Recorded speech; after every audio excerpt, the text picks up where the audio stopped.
好，立刻来关注一下，等了好久的中吉乌铁路啊，现在终于已经在北京签约了，要开始动工了。今年的10月份要开始动工。中吉乌铁路啊，是3国共建的一带一路工程。习近平有提到说，这是一带一路标志性的工程哦，因为过去就是卡在这个俄罗斯哦，迟迟不肯点头。那因为着这个2年前的俄乌战争开始嘛，所以俄罗斯就开始这个态度上面。变得比较能够接受有中吉乌铁路哦，那特别是吉尔吉斯也跟这个普京讲说，我们真的很需要这个铁路啊。那这样子的一个工程，事隔了2年，现在终于是签约了。未来对于这样子的沿线哦，也就是说建成之后可以成为亚洲到欧洲以及波斯湾国家的一个新的运输线，就是这个地方我们可以看到，从这克什，然后一直这样子延伸到乌兹别克，通过吉尔吉斯的中吉乌的这样的一个路线哦，那将会连通中国到这个中亚国家，变成最短的陆上通道，而且打通了南亚、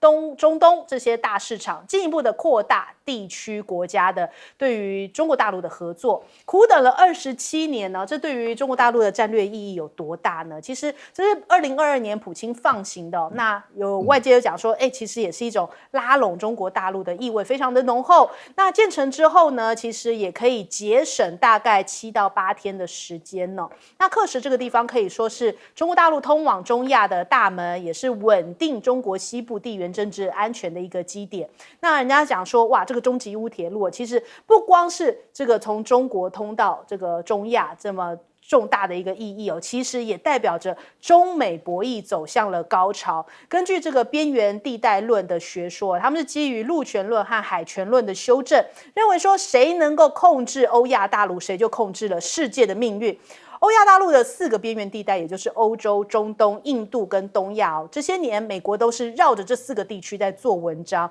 那一带一路倡议呢，是美国非常头痛而且无解的一个东西哦。它既不是阴谋，也不是骗局，而是一个1000年前就已经出现过的游戏规则。这样的一个等于说思路的现代化，一带一路也变成中国大陆通往这个欧洲跟中东，然后中亚、南亚这样子非常便利的一个管道跟渠道。那再来我们看看，除了我们讲到了中吉乌铁路哦，这个影响到这个带动中国跟中亚，甚至是俄罗斯这样子的一个连结之外呢，其实中欧班列也有一个新的这个成绩单出来哦。从2011年开通至今，现在发货已经超过了870万箱，而且货值超过3800亿美元，通达了欧洲25个国家跟223个城市哦，铺出了一条充满商机的这样的黄金通道。那特别是说呢，这个中欧班列还拥有这个阿拉山口啊、霍尔果斯啊、2连浩特啊，还有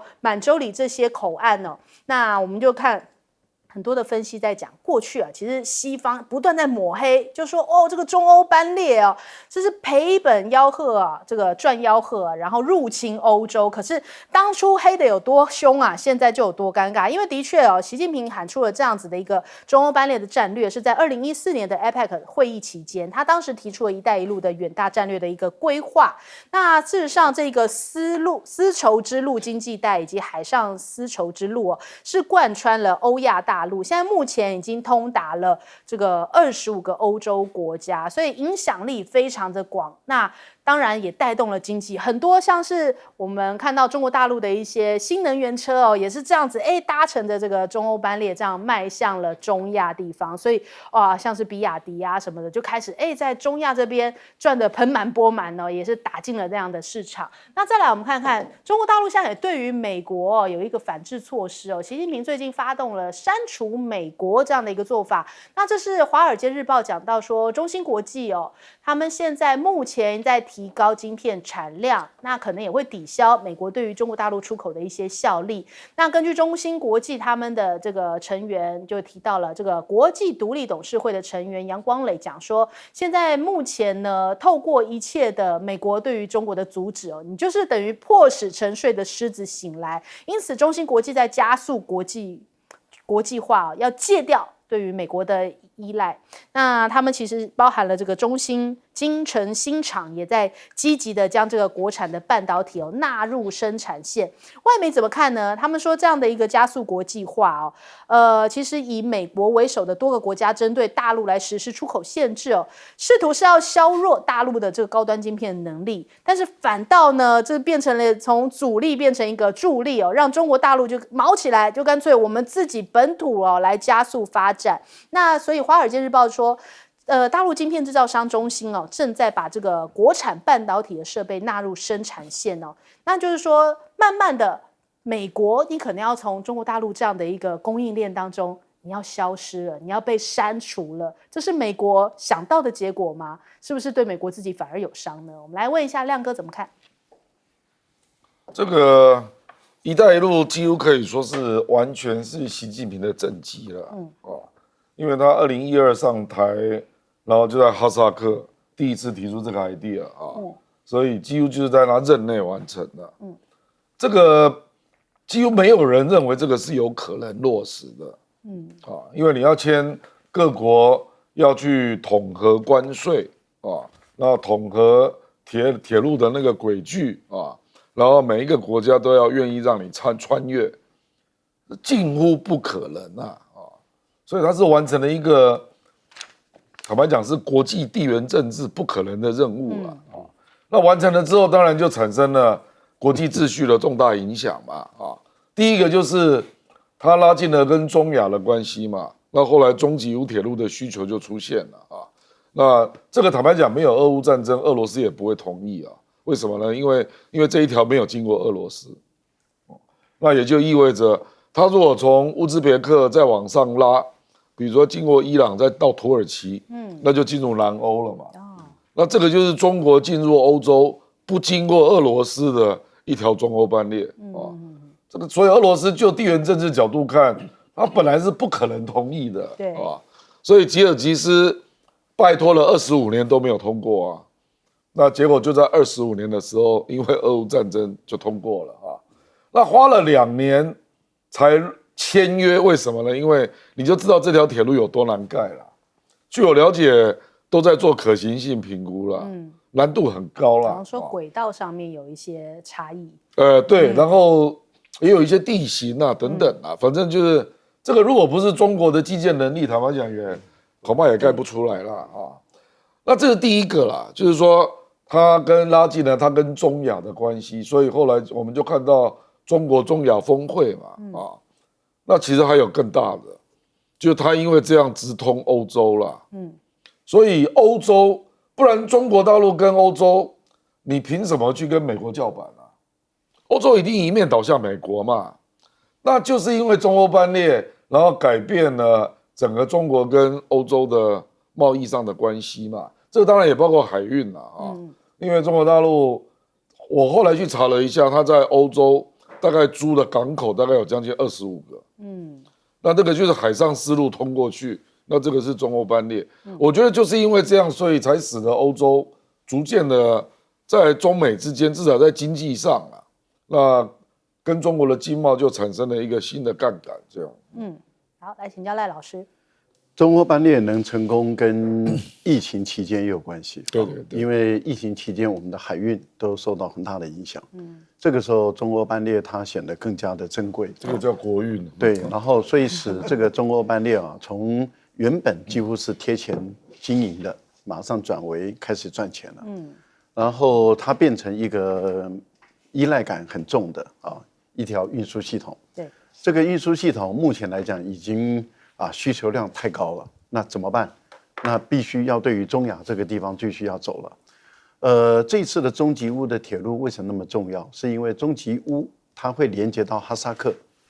或者是连接到土库曼进入里海，然后再从哈萨克这边，那么它有2条路，一条路就是不走这个土耳其，它从北边亚塞拜然那边过去，然后进入到欧洲。所以对土耳其来说的话，它过去是一个欧亚桥梁，它从中它可以获得很多的利益，但是因为中吉乌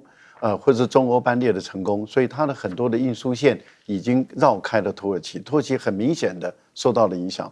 那我们看到土耳其也很清楚知道你必须要对现实低头了所以土耳其这一次的外长到中国大陆来访问，那么希望中欧的班列或者中吉乌或者是“一带一路”跟中间走廊完全对接。那也就是说土耳其也融进来了啊。那土耳其融进来，那各位可以看到整个就完全串联了。拜登是恨到不行了，拜登恨到已经有点失去理性了。他说：“你知道我有多讨厌“一带一路”吗？”那为什么他会恨成这个样子呢？因为拜登刚上台的时候，他说我要弄一个超越中国“一带一路”很多倍很多倍，我要拿出不知道几兆美元，我要来搞一个美版的“一带一路”。然后当时欧盟的冯德莱恩也唱说，我们欧洲也要跟美国一起联手搞一个超过习近平的“一带一路”不知道多少倍的欧美版的。那结果呢？欧洲无疾而终。对那个冯德莱恩现在能不能保住位置也不知道，但是呢，那个1毛钱都拿不到，都拿不出来。然后拜登的钱到目前为止公债卖不动，然后他国内的问题也解决不了，国际问题也解决不了，所以我觉得对拜登来讲，那个挫折感实在太重了。由于挫折感重到他恨死“一带一路”，了不起，这个拜登我们真的是佩服美国人的胸怀啊。做不到怪别人就对了。来问一下舰长，刚刚这些所有的内容里面，我最关心的是晶片的发展这些技术，因为最近我看到2个新闻让我印象很深，我跟大家分享一下。第一个新闻呢，就是今天的荷兰的那个 ASML 这个公司他们最近推出了一个大概是最尖端的了，贵得要命，几亿美金一个。然后他们那个公司的人讲说，我们这个技术已经到了大概瓶颈，已经再也上不去了。那他很明确的说，这个的未来是灰暗的。那怎么办呢？他有2种方法。他第一个方法就是，虽然是旧的科技，就我说旧的科技就是电脑的这个011的晶片的这个科技，但是我们有一个新的技术。这个新的技术最近有一家公司推出来，日本的佳能。因为以前的就是靠光去感应嘛，去压那个片，就是我一个光照过去很细的时候，在这上面感应。日本佳能发明一个什么东西，你知道？他不用光，他就拿个模子一压下去，直接就是压，可以压到这么细，你知道？压到5奈米、7奈米，压到这么细，还在朝这个2奈米推进。但是它这个东西有一个缺点，就佳能已经做出来了，但是它有一个缺点，就是你压那个头会叫做磨损或怎么样的，久了之后就是你如果不是很大的量可以用，很大的量不行。隔段时间就要来重新换一个这个压的这个头，所以如果你做很大量，它的价格划不来，这是一个。第二个呢，就是原来的这个电脑科技整个翻新，我们用新的科技，什么东西？量子电脑。现在全世界其实都在投入量子电脑。有一天，如果量子电脑成功了，你可以看到所有像什么台积电、辉达，通通这个丢到垃圾桶去了，就好像当初这个我们这个摄影的那个胶片。是那个柯达全世界领先的，换成了数位，柯达到哪去了？真的就是在半年到1年，你可以从业界的霸主就突然结束，这是一个新闻，这是我看到。那第二个新闻呢，我觉得应该我们看的是比较这个兴奋点。美国有一家这个叫做研究机构它出了一个定期的杂志这些研究，这家公司叫什么名字呢？叫做Tom's Hardware， 就是 Tom's 就是那个英文名字嘛 ，Tom's 的硬体。那他就说这家公司在美国有多有名呢？他说这个东西不行，整个东西就被收回。他说这个东西很好，他就立刻会变成很好。然后他说最后一个，他说中国已经突破了这个7奈米，现在正在做5奈米，他们在朝向3奈米。这家公司的声誉卓著，他说什么几乎非常可信。我看他这个东西，我觉得说，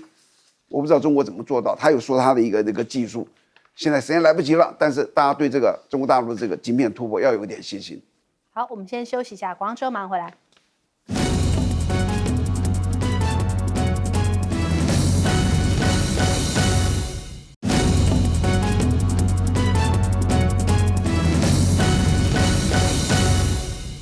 欢迎回回来，新闻大白话，紧接着来关注一下诺曼底登陆80周年，拜登去出席了，他还包含马克宏他们都一起出席了这一场纪念活动。那他说，80年前盟军来自不同国家但是为同样的目标而战，而当年他们所做的超越如今人们可做的一切并且强调盟军在战役当中的重要性。只不过呢，就是人家看到拜登好像又出现一些奇怪的行动，比方说呢，我们直接看看画面他在这个纪念活动上半蹲，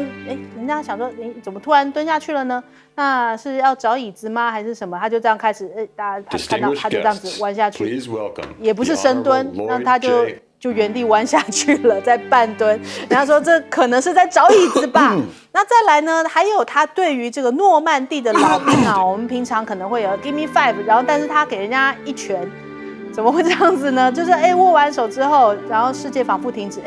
往人家脸上一拳，人家想说你这是在表达什么呢？所以这些画面就被人家记录下来，想说这拜登是不是真的就像麦卡锡讲的，这个认知出现了一些问题已经不是同一个人了呢？那再来这个诺曼底的80周年25国的政要现在要纪念最大规模的2栖登陆，那代号 D-Day 的这个诺曼底登陆大家平常如果之前有看电影的话，应该也蛮熟悉的。那这样的一个这个纪念仪式在法国展开，西方有25国的政要都有出席那美国的海豹部队也飞越了法国西北部的这个犹他海岸，来重现80年前的抢滩行动。那另外呢，这样子的一个纪念活动，可是好像却没有邀请俄罗斯参与他们说这个因为主要是英美两国的政府认为俄罗斯不宜出现在这样的场合，那普京也不是很开心他就说如果我们俄罗斯主权受到威胁，是不排除会动核武的。所以感觉上面在这样的活动当中，刻意也是把俄罗斯排开。那拜登要展现是什么呢？他说我这是不会背弃乌克兰的呀。我们来听听。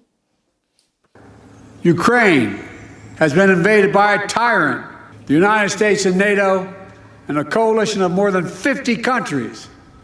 standing strong with Ukraine. We will not walk away. Ukraine will be subjugated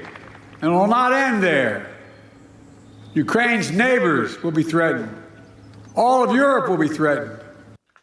然后更奇妙的是说，现在美国还说，我们鼓励中国也来参加这个乌克兰和平峰会吧？怎么会突然这样子态度又转变了？这是米勒讲说，我们美方是鼓励中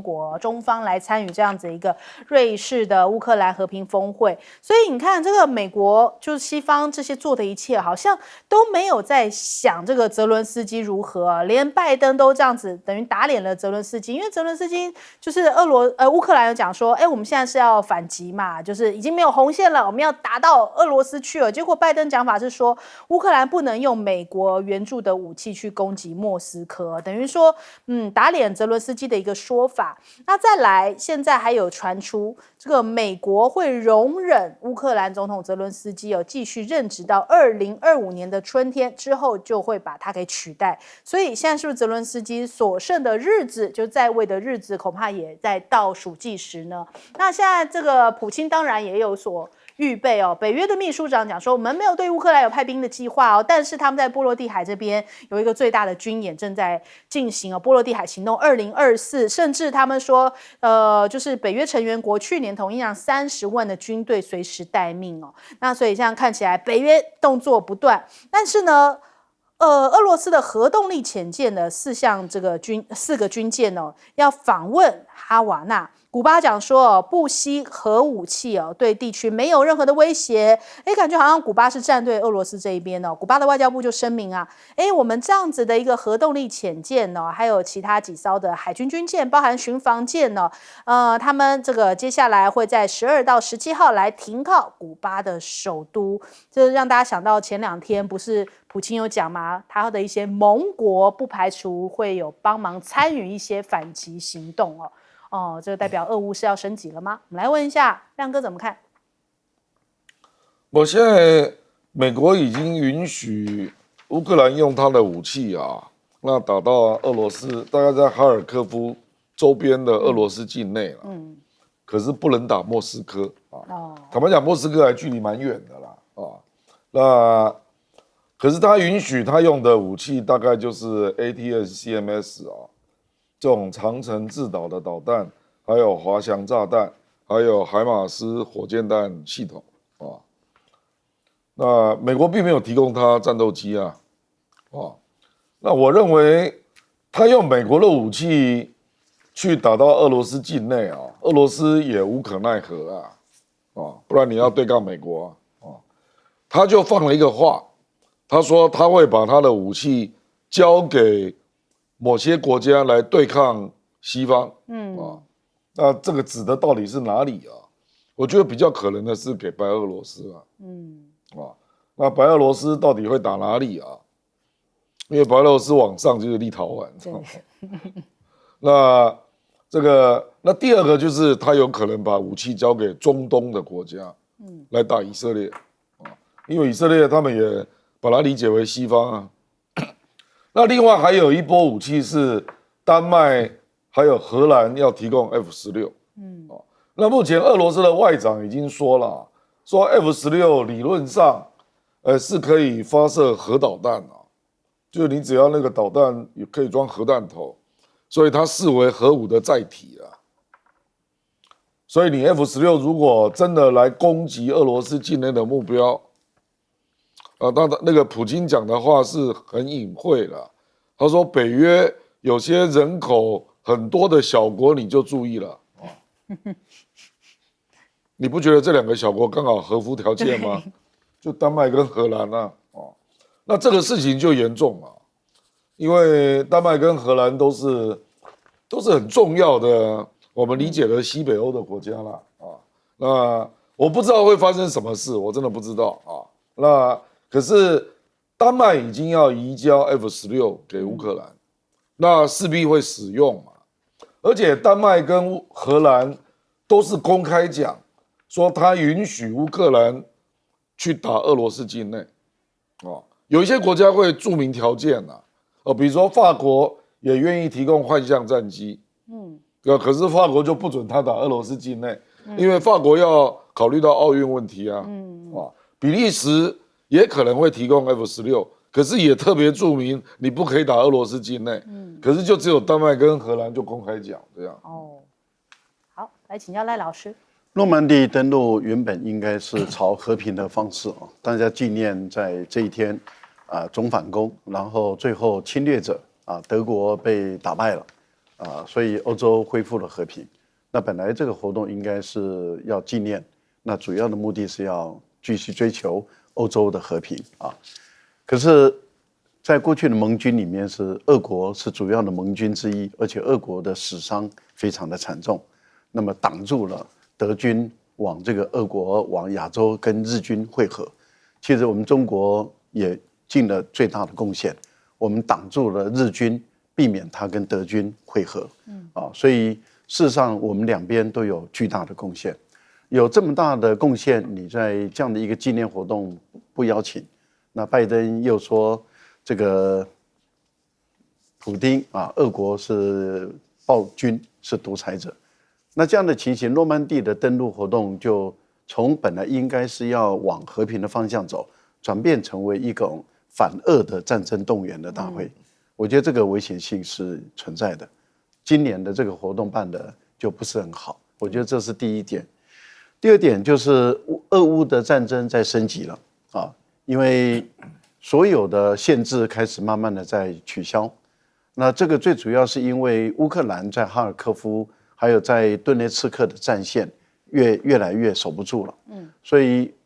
北约的相关的国家担心乌克兰投降屈服，然后局势更难处理，所以他们不排除把战争升级的可能性。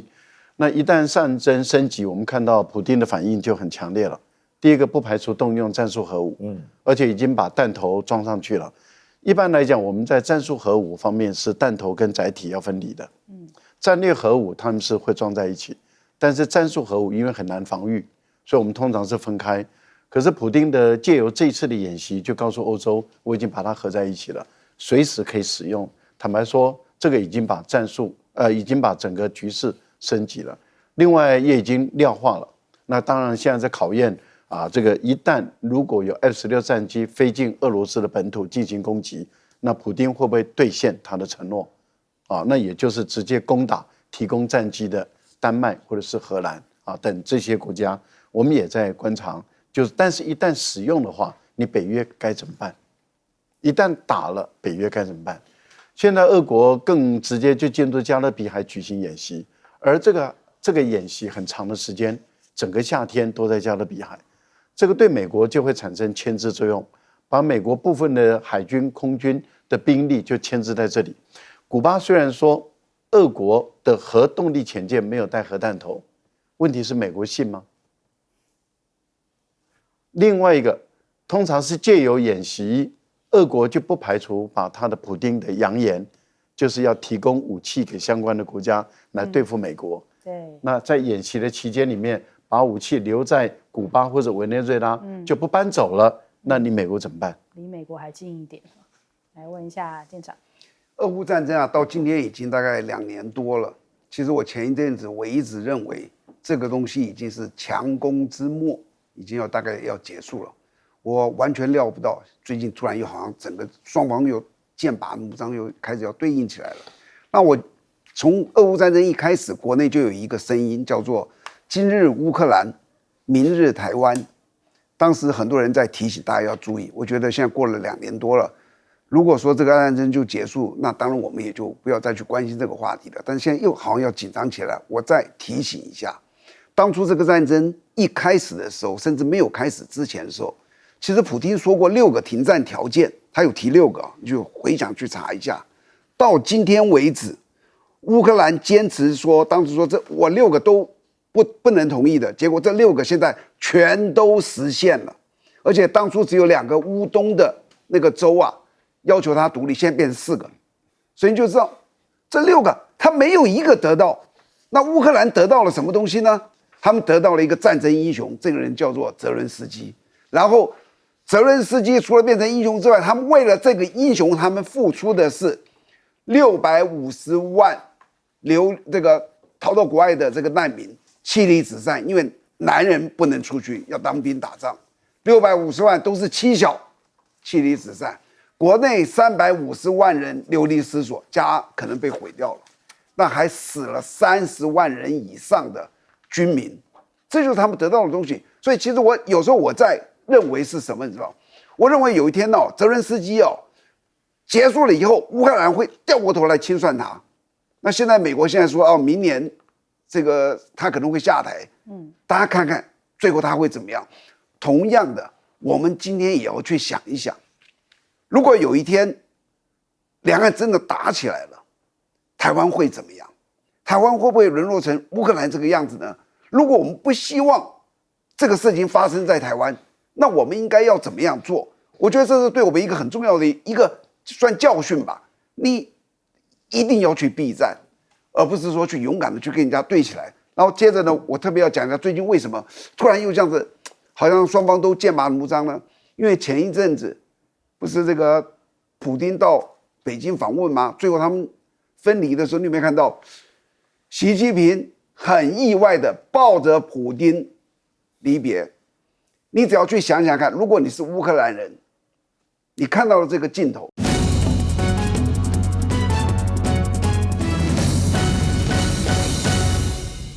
欢迎收看《新闻大白话》，我是主持人翟轩。马上欢迎一下这个阶段加入我们讨论来宾，耶鲁政治学博士郭正亮，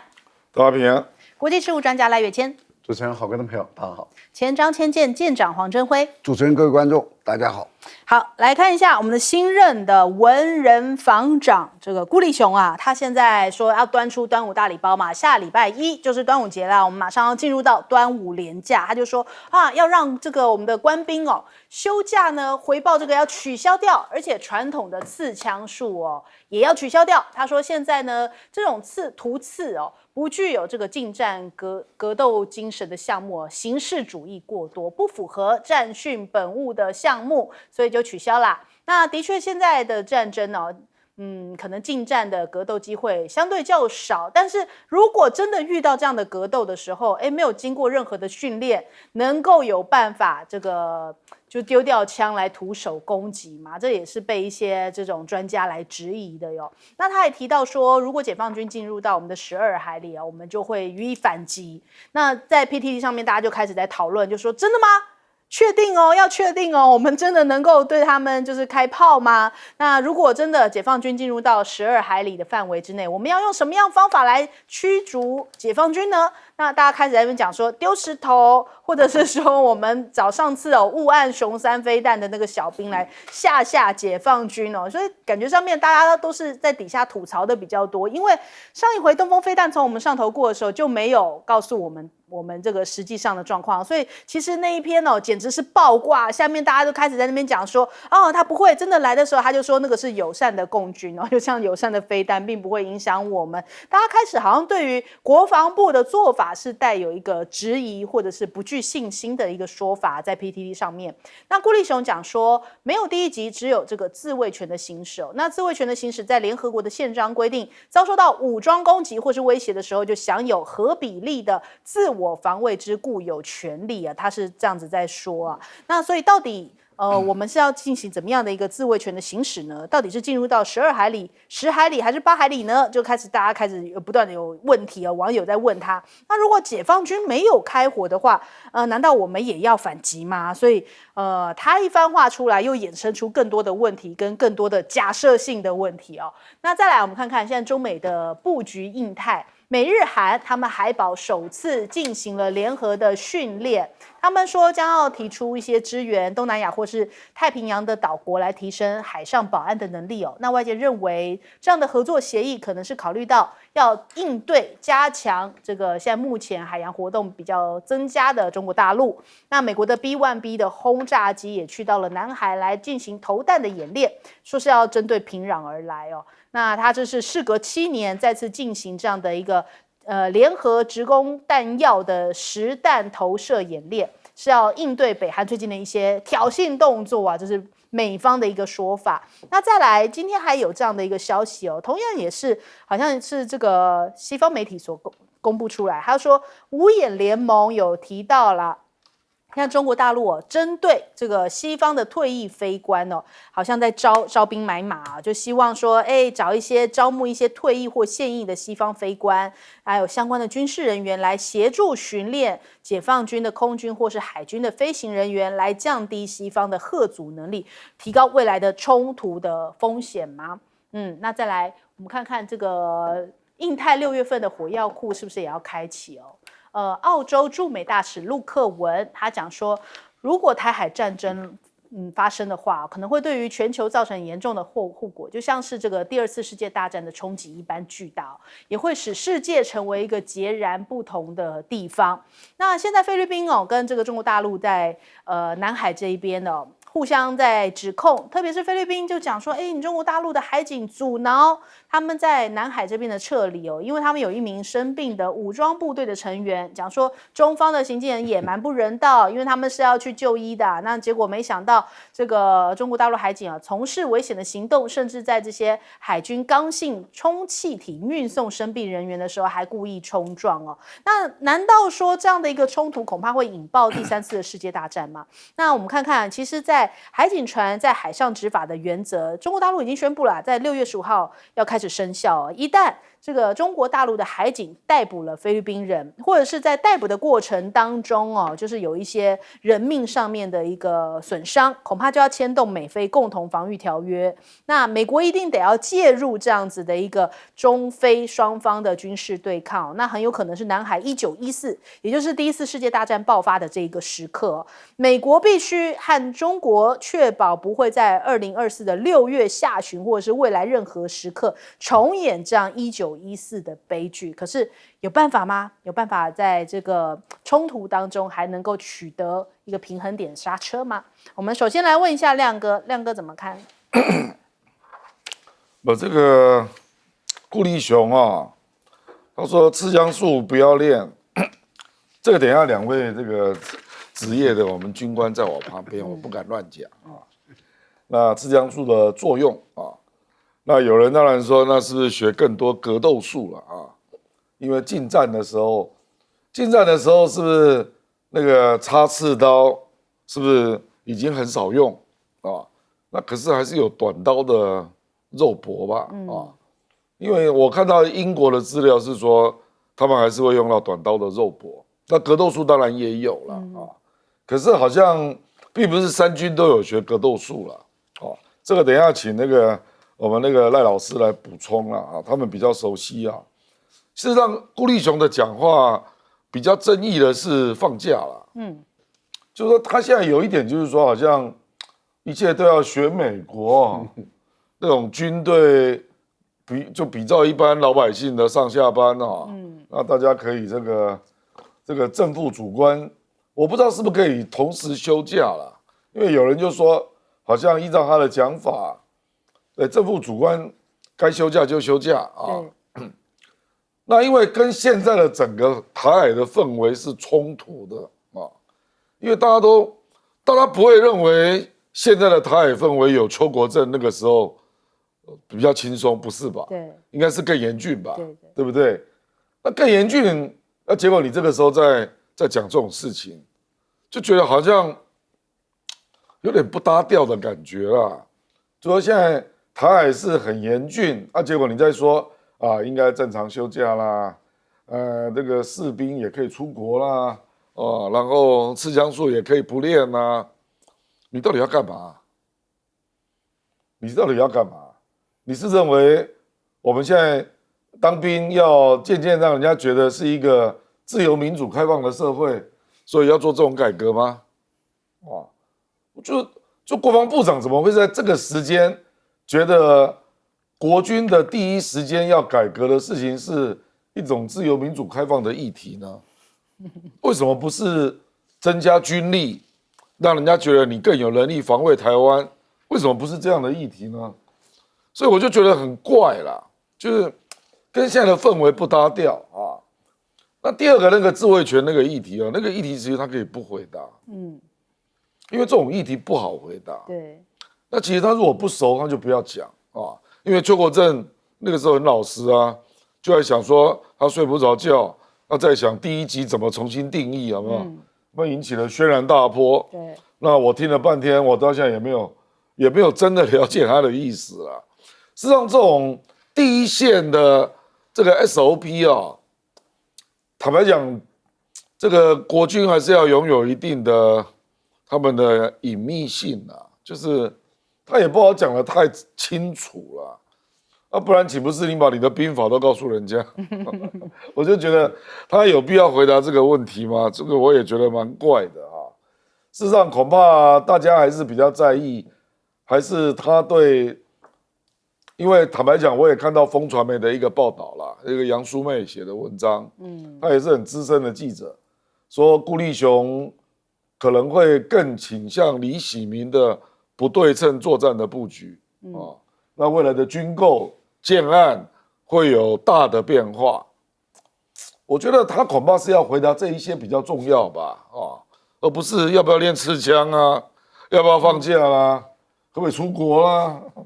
因为咨询他的是沈伯洋，所以沈伯洋都问这些，这个很奇怪啦。我讲白了，我觉得杨淑妹写那个文章才是重要的文章啊。就你是不是真的要对军购要有逻辑上的变化那因为我们国防预算有限，这也是事实。那要采取更多的不对称的采购等等布局了。所以我就觉得很奇怪了适当他也可以主动讲了那。这可惜了啦，就是外交国防委员会没有人问这个重要问题啦，我是觉得蛮可惜的。不过以后还有时间啦那至于这个没有办法啦，因为目前这个环太平洋演习已经即将展开嘛，所以不管是南海啦，坦白讲，最近这整个中美俄的对抗，还对抗到古巴跟委内瑞拉去了，那边也在军演所以我是觉得这个对抗的一个氛围不会消失会持续2-3个月好，来问赖老师。我们不反对这个把军队里面的形式主义尽量去改革这个我们绝对会赞成的。但是要先问的是什么叫做形式主义啊？我觉得顾立雄在这部分没有界定清楚啊。例如说休假不需要回报啊，就是收假的时候不要回报。这样的话，你能不能掌握我们的现有的战力有多少？还有就是士兵回营休假啊，回营归队的时候都不需要回报的话，那班长就不需要往上回报。对啊，那排长就掌握不了他整个排到底有多少兵回来了，哪些兵御驾不归，哪些兵已经逃兵了，哪些兵出了什么意外啊，那都不知道。那连长更不知道。那一直往上去到最后总司令啊，就是各军种的司令都不知道啊。这一次休完假回来的时候有多少兵现在在兵役？会不会出现更多？绝对会的啊。例如说有些家长那他就会去跟班长那个关系搞好一点。搞好一点，然后他孩子就说：“哎，我的儿子现在今天晚上帮我庆生啊，某某班长。那我的儿子12点回家啊，然后哪一天我请你吃个饭啊，那送个礼啊。这个事情在以前的部队就发生了。那为什么我们要有回报制度？就是因为以前这些事在军队里面有的送钱，像小孩2、3天不用当兵啊，或者是。”以前在军队里面要够工，要做工程，但是行政预算不够，那怎么办呢？然后就放小兵1个月的假，然后你就把1个卡车的水泥就送进来，然后这样的话，这个营长就可以解决事情了。然后例如说有些像我在车辆部队嘛，那有些我们根本没有白金，或者是你要到联勤去补那些，你没有那个零料件，你车子就发动不了，你就不能够把。我们在中科院的那些机密的东西，我们要拉出去试射，那我怎么办？我的车子跑不动，然后我向联勤申请，然后根本料件不下来，怎么办？就自己掏腰包。可是哪一个军官或者哪一个连长想掏腰包？那有些人就小兵放几天假，那他就把那个东西补足了，你车子就可以开了，任务也完成了。那你说他也没有把钱放在口袋里面去，但是问题就在于这种变通的方法就形成了这些藏污纳垢的形式。所以我觉得顾立雄你要了解军队嘛，你不了解军队你就直接这样贸然，那你也不知道你的部队有多少人。好，你说你的以后的军官像美军一样要正常的休假上下班，早上8点钟或者8点钟到营区，然后一天工作8小时。然后他下午4点5点下班，他就回家了。部队里面有留职的人来看，或者是士兵职业的士兵也照常休假。如果你要走欧美的这个制度，我不反对，但是呢，你就必须要有快速的成建制的这种反应部队，它是应急的，马上就能够，而且它是整个单位在那1个月或者那一季都是不准休假的。之后，因为大家轮流嘛。我这个部分里面，在很早以前，在我回到台军的时候，我回来台湾的时候，我有跟我们国防部写了很多的这种国外的他们的这种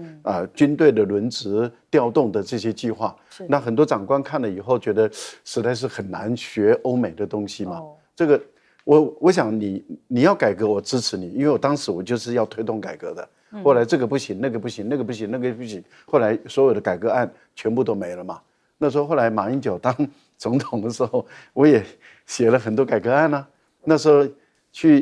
有很多事情不讲了，伤心的往事。不是因为不管你陈水扁的国防的演讲，或者是马英九的国防演讲，我都有写过啊，我都有起草过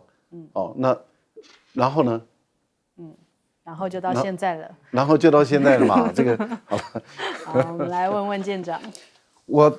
看这个今天的报纸，就是我们顾立雄部长他说的这个自卫权的形容我就立刻感觉他就是一个法律人。法律人是一个什么样子？他做什么事、宣布什么事，他一定会查相关的法律。因为他今天他讲了一句话叫做“我们享有合比例的自卫反击权利”。这个享有合比例这个是从联合国宪章里面51条来的，所以他去看过了联合国宪章的所谓的定义，什么叫做自卫权。那我想你既然你是法律人，我也想讲一讲联合国宪章里面对所有我们这些可能遭遇到的法律上的问题，因为法律是冰冷的刀锋，记住，他这样子写就是这样写。你解释固然有一些你解释的空间，但是他写在那里非常清楚。第一个，我们先说联合国宪章里面有规定什么叫做战争罪。如果 A 国打 B 国，我就打你，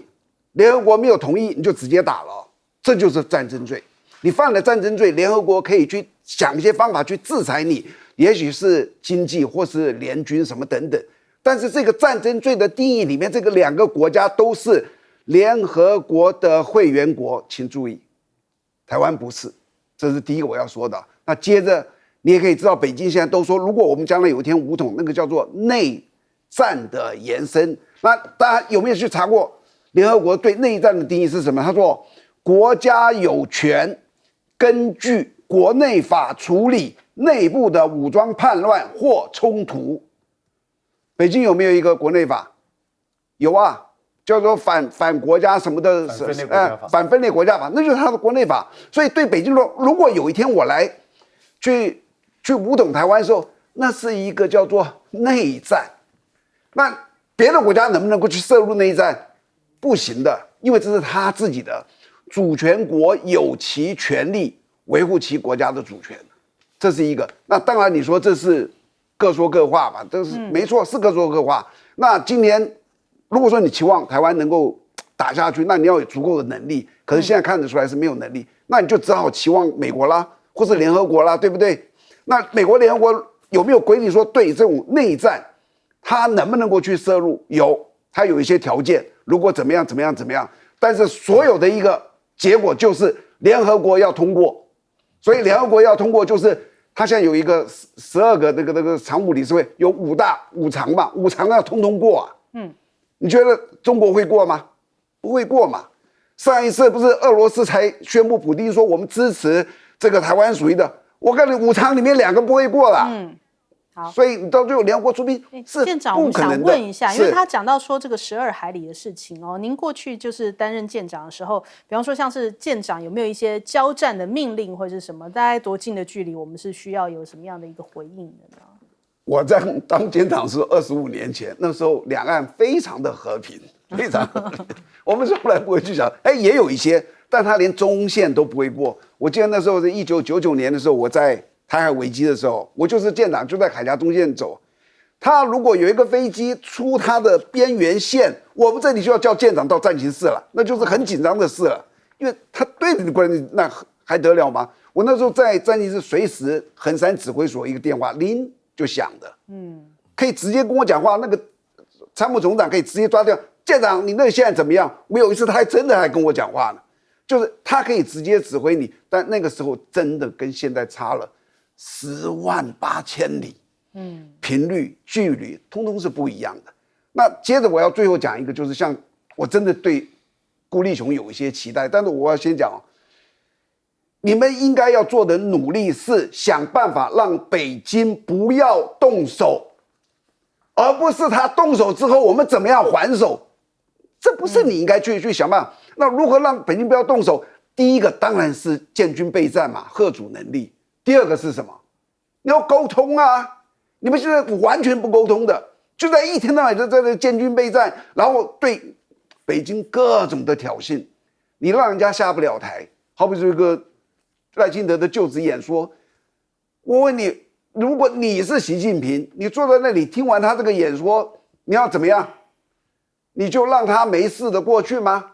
不可能的嘛！其实很多时候，这个双方是可以比较和缓的，建立一个沟通的管道。